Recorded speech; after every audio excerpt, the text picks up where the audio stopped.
Hola con todos, mi nombre es Juan Carlos Pilacuán, soy psicólogo clínico y vamos a ver un tema bastante interesante, el enfoque biopsicosocial en la enfermería. ¿Por qué la importancia de este tema? Porque estamos colaborando con la maestría de enfermería familiar y comunitaria. Un tema muy importante esto de la biopsicosocialidad. Es un tema que aparece a partir de 1977, ya que las ramas de la salud y las ciencias de la salud venían formando y venían participando de una forma solamente biologista. Esto de alguna manera hizo que el paciente venga a ser solamente un objeto de estudio, venga a ser objetivizado. Por tanto, cuando hablamos del enfoque biopsicosocial, nosotros hablamos de la humanización en salud. Hablamos de lo que se denomina la integralidad en salud. El enfoque biopsicosocial toma en cuenta el siguiente aspecto, muy importante a considerar. ¿Es importante la historia de la enfermedad del paciente o es importante la historia del paciente? En definitiva, es importante la historia del paciente.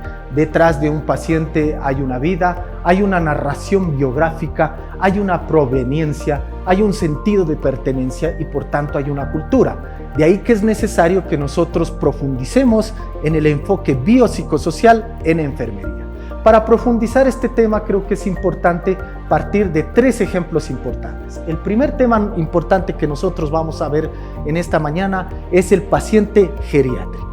Como ustedes saben, el paciente geriátrico tiene mucha incidencia en nuestro sistema de salud pública, sobre todo porque la edad de nuestros pacientes en Latinoamérica es muy alta. Tenemos pacientes adultos mayores o paciente geriátrico. En definitiva, el paciente geriátrico viene institucionalizado y al ser institucionalizado tiene un contacto permanente con el personal de enfermería. Por tanto, el paciente geriátrico tiene muchísimas necesidades que si nosotros lo vemos solo desde el enfoque biologista, muchísima atención, solamente vamos a ser asistencialistas. El enfermero, la enfermera de hoy necesita tener conocimientos y necesita tener este enfoque integral, porque definitivamente este paciente adulto mayor tiene otras necesidades emocionales, necesidades a nivel cognitivo, por tanto necesidades a nivel de salud mental y ahí vemos nosotros la integralidad del paciente. De hecho, muchos de los problemas que se presentan en las instituciones geriátricas es el abandono del paciente adulto mayor y este abandono hace que este paciente se incluya o participe mucho de problemas a nivel de salud mental. Por tanto, no solo necesita del asistencialismo de nuestro compañero enfermero, de nuestra compañera enfermera, sino también necesita la compañía y que definitivamente veamos al paciente no solo como eso, sino que como un humano que siente y que está ahí. Por lo tanto, el enfoque biopsicosocial va a permitir que este paciente venga a recibir una intervención integral. Vemos nosotros entonces en el paciente adulto mayor este enfoque biopsicosocial con un peso en la parte psicológica. ¿Por qué pierde peso en la parte biológica? Porque definitivamente este paciente ya tiene un abordaje en toda su vida dentro de la comorbilidad, dentro de la parte de la salud física. Ya viene con alguna enfermedad que los médicos, los compañeros la han venido interviniendo y han venido asistiendo. Pero este peso psicológico le va a dar muchísima importancia. Vamos a ver un segundo ejemplo y es importante para entender otro aspecto fundamental en el enfoque biopsicosocial, en este caso los factores de riesgo y los factores de protección. En este caso vamos a ver un paciente con problemas en adicciones. Los problemas en adicciones son muy comunes en nuestro país. Los problemas en adicciones son muy comunes en el campo comunitario. Cuando nuestros profesionales intervienen a nivel de subcentros, a nivel de ruralidad, a nivel de comunidad, vamos a tener problemas de adicción.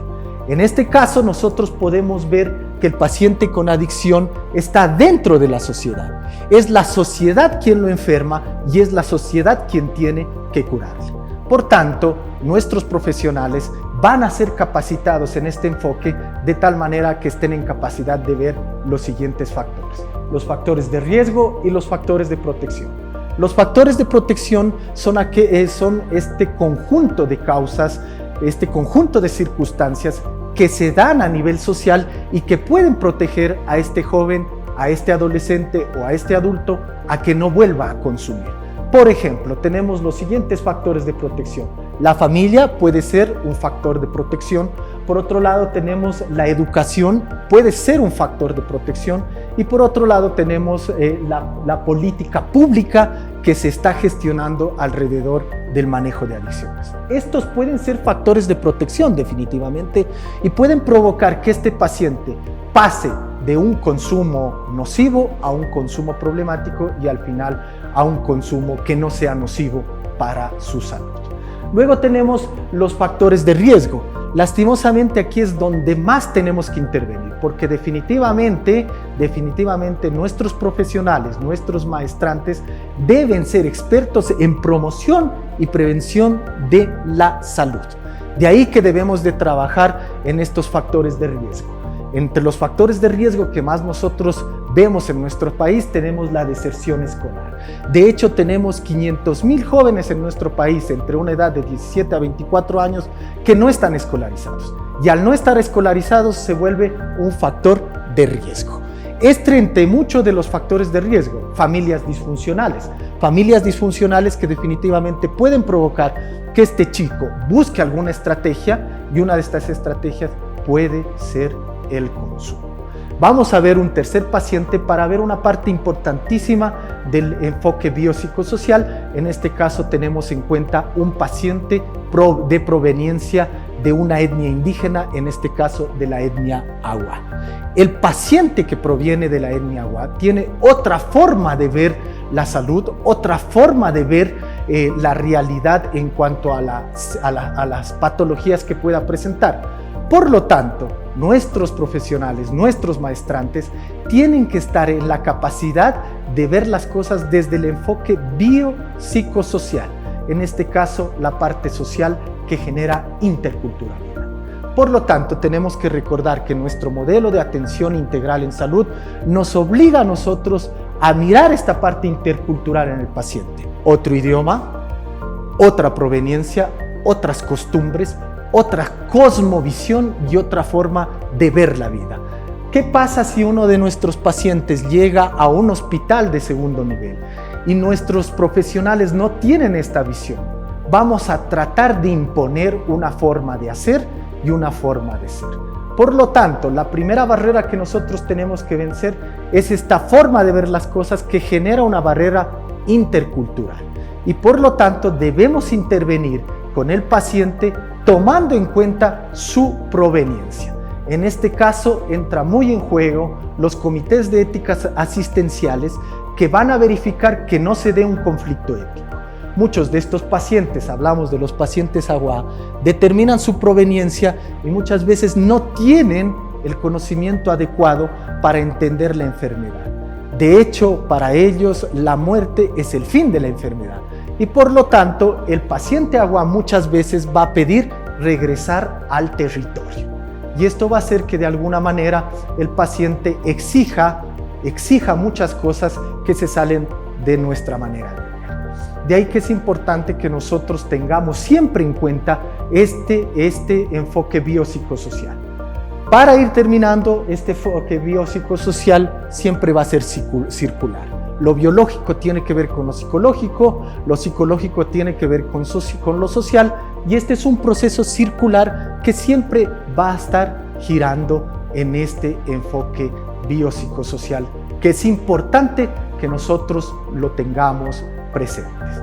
Para finalizar, creo que es importante decir que todo esto debe estar enmarcado dentro de una política pública, que ya lo tenemos dentro del modelo de atención integral en salud, pero que resulta muy difícil aplicarlo por parte de los profesionales en salud, porque no entendemos la política de salud pública desde una forma de gobernanza. De hecho, que nuestra maestría tiene también esta gobernanza, tiene también estas formas de ver, y es importante prepararnos en ellos. Y por último, la integralidad.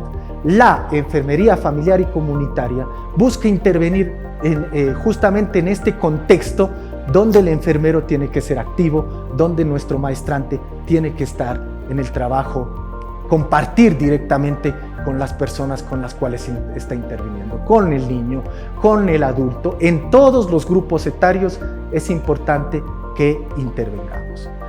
Para terminar, creo que es importante decir que ha llegado el momento de entender que estamos en un cambio definitivamente de época, en donde la aplicación de nuestro enfoque biopsicosocial es necesario, porque no es tan importante la enfermedad del paciente, sino la historia del paciente como tal, su narrativa, su biografía y su proveniencia, para dar una atención de manera integral. Este y muchos temas más nosotros los vamos a abordar en la maestría de enfermería familiar y comunitaria. Invitados todos, la UPEC tiene esta oportunidad que les ofrece a ustedes profesionales de salud para hacer esta importante maestría. Muchas gracias.